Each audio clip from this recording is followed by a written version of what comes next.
I'm going to show you how to beat Margit, the Fell Omen, in Elden Ring. So this boss is the first real boss you're supposed to fight, and a lot of people have trouble with this. That's why I'm making this guide. Lots of tips and tricks I want to give you on how to beat it. So the first phase is actually really, really easy. Margit has a really big weak spot. Even on second phase, it's still a moderate weak spot, but the second phase unleashes some attacks that help Margit to defend that spot.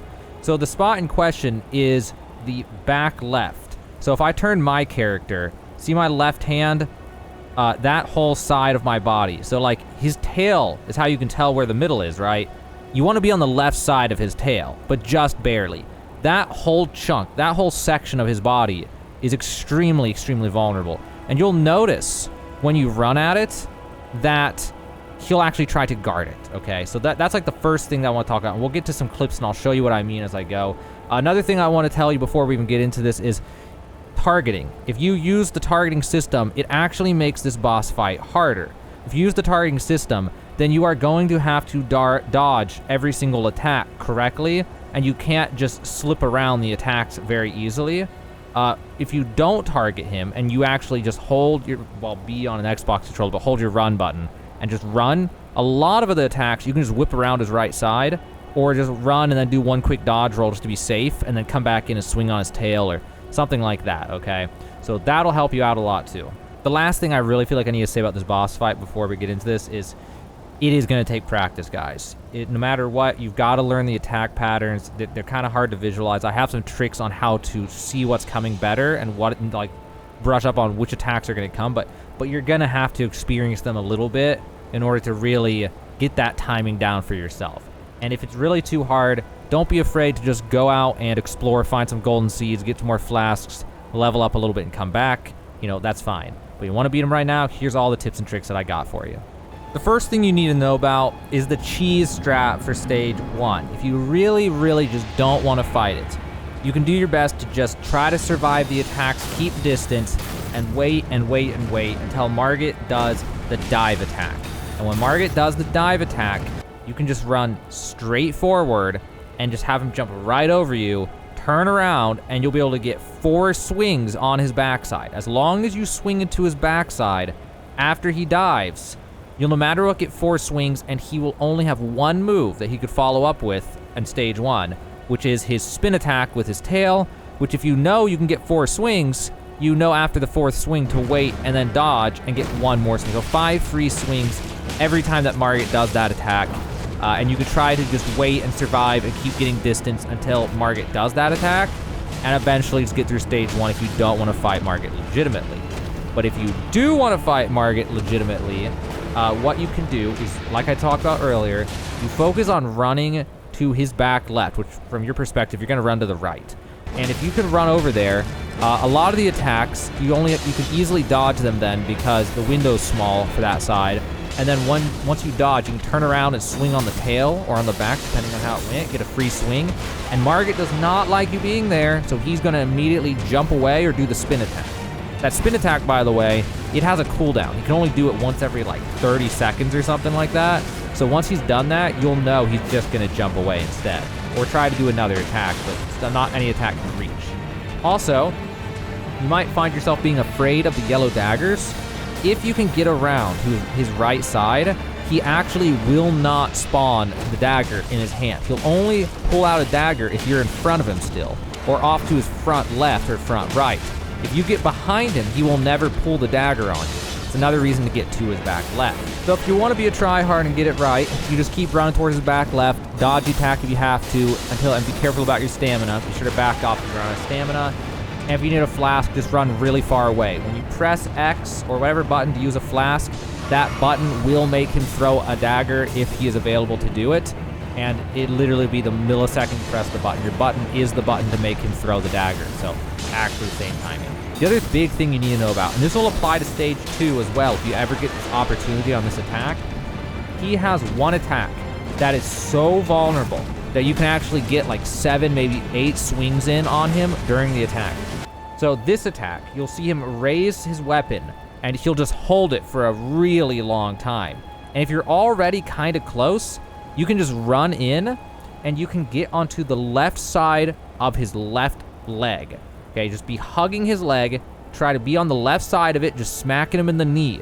And if you're right in that quadrant of his body, his attack will go like 3/4 of a circle, and it won't cover that area. So not only can you sit there and beat on him as he's charging that swing, after he swings, he won't hit you.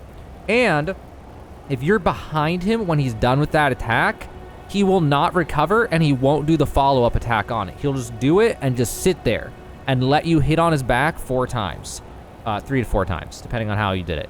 And on top of that, if he has the cooldown available, he'll do the spin attack afterwards, which lets you get another swing on it. So for stage 1, that plus the dive attack, those are your big openings to just beat him. But if you really want to go fast, just keep running to his back left and trying to get 1 free swing every jump. He'll jump away, you run to his back left, he'll jump away, you run to his back left, hit him with something, he'll jump away, and you can repeat if you want to try harder. But the main things you're looking for are the slow swing and the jump attack. Those are your easy tickets to get out of stage 1. Now stage 2, this is where things get complicated and may even be the real reason that you are looking up this video. So there are actually quite a few ways to go about stage 2. He actually has a lot more openings than you would think, and there are some tricks in order to make his attacks much easier to dodge than you would think. But it's going to take courage, and it's going to take a little bit of practice, and it's going to take knowing what to do, okay? So the first thing is his hammer. His hammer is actually his weakness. His hammer is pretty much a guaranteed hit. The only opportunity better than the hammer on stage 2 is when he charges that slow attack from stage 1, and you get that same opportunity to beat on his left leg. That and the hammer are your openings in stage 2. Now, he'll use the hammer in a few different ways. He'll either throw some daggers and then jump in the air, or maybe he'll just jump in the air. Regardless, whenever he jumps in the air, and this is where free targeting really is nice, you're gonna look up at him, and it's really easy to dodge once you get the timing. You just look at him, you feel it out, you dodge roll straight into his face, you hit him 1, maybe 2 times. Now, a lot of times, not always, but a lot of times, if you hit him after he slams like that, he'll want to follow up with another hammer attack that you might be familiar with, where he does like a full 340-degree spin with the hammer and with the sword just before it.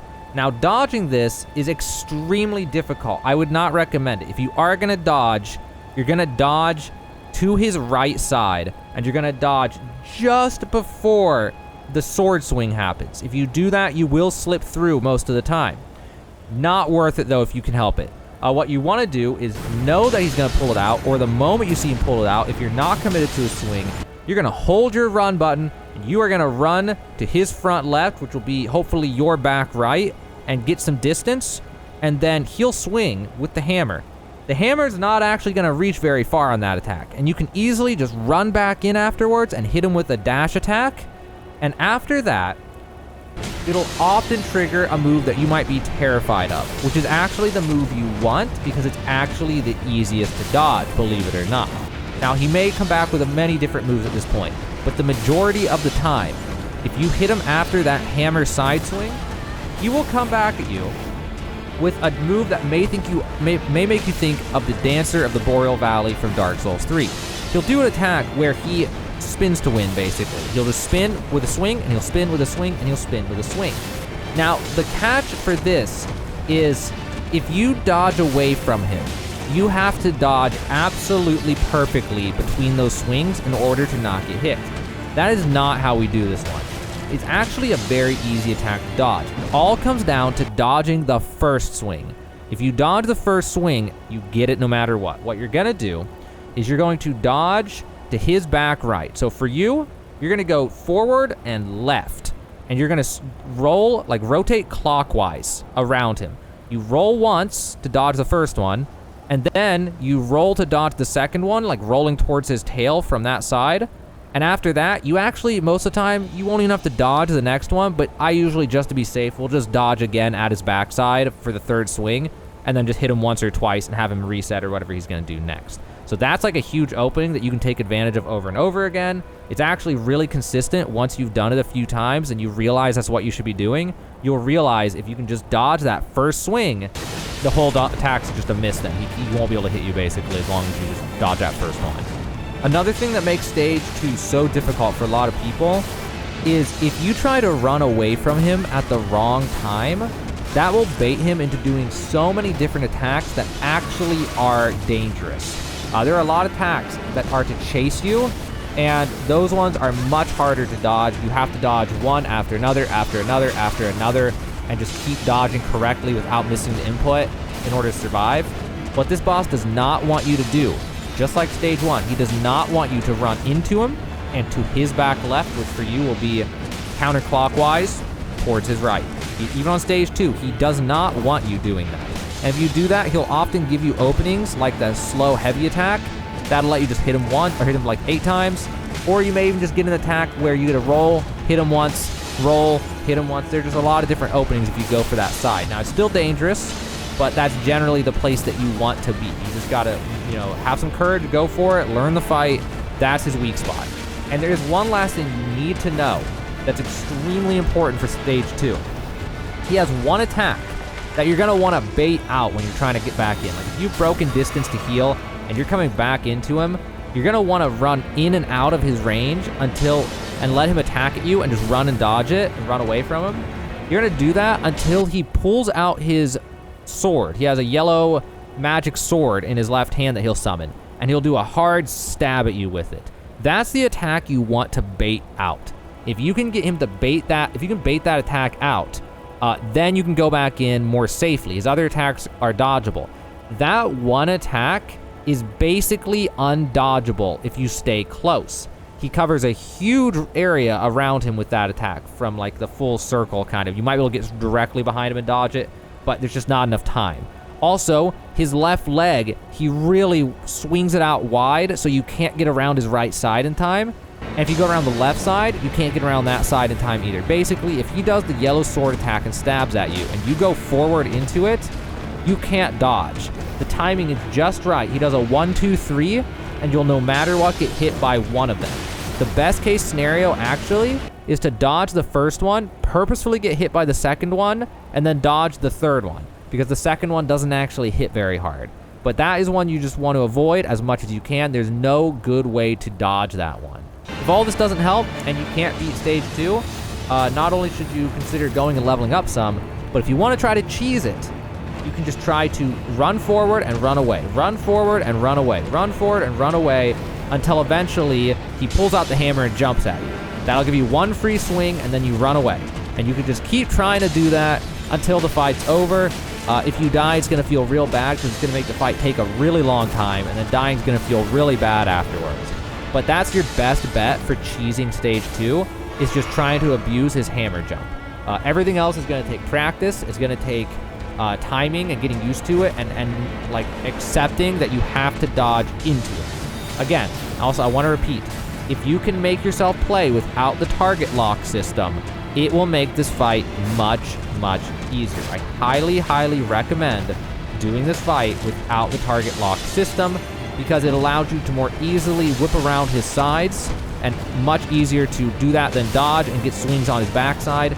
The target lock actually slows down how fast you can rotate around him, and it makes your dodges curved, which makes things a little complicated, okay? It makes it just complicated trying to get where you need to be in a fight like this. And that's everything I got for you. I fought this guy for a good 2 hours, practicing all this, just trying to see what he does, playing with him and stuff. Trying to make sure that I could do it with just a club and no armor, so that way, if I could do it like that, it means these tips are valid and really are decent for beating them and stuff. So those are the best tips I have.